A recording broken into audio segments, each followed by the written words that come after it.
Добрый вечер, дорогие друзья. Рад приветствовать вас на моем канале. Благодарю данного человека за совет, которому я, собственно, и последовал. И вот новое приобретение в студии. Первое видео с ним. Хочу просто поделиться, как это выглядит.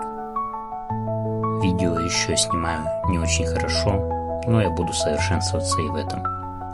Всем большое спасибо за поддержку и, как обычно, приятного просмотра.